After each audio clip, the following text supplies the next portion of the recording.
Vaut-il mieux acheter sa résidence principale avant ou après de faire un investissement locatif?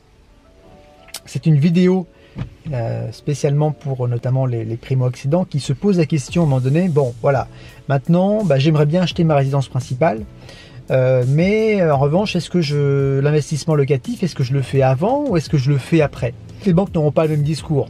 Par exemple, si vous achetez votre résidence principale, vous allez voir votre banque pour faire l'investissement locatif et ils vont vous dire écoutez, non désolé, mais vous êtes à 33% de votre taux d'endettement et je ne peux plus vous prêter parce que vous êtes au maximum de votre taux.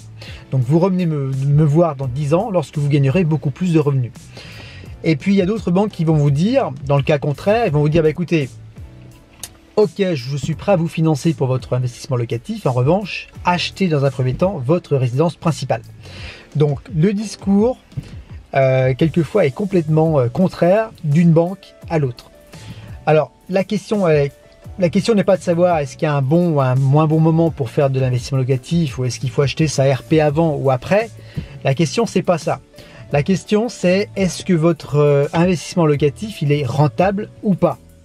Si votre investissement locatif il vous rapporte de l'argent tous les mois ou si dans le pire des cas il est à l'équilibre, c'est-à-dire ne vous coûte pas d'argent, n'importe quelle banque devrait être en mesure de vous financer puisque votre investissement finalement il ne vous coûtera pas d'argent. Alors même si les banques effectivement tiennent en compte 70% des loyers que l'on perçoit, mais ce qui est le plus important pour vous c'est que votre investissement locatif soit quelque chose de rentable et vous rapporte de l'argent.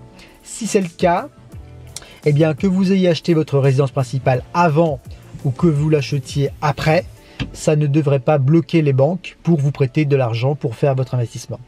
Voilà pour cette courte vidéo qui demande certainement un peu plus d'approfondissement, mais voilà, c'est ce que je voulais vous dire et je vous dis à demain pour une prochaine vidéo. Bye bye.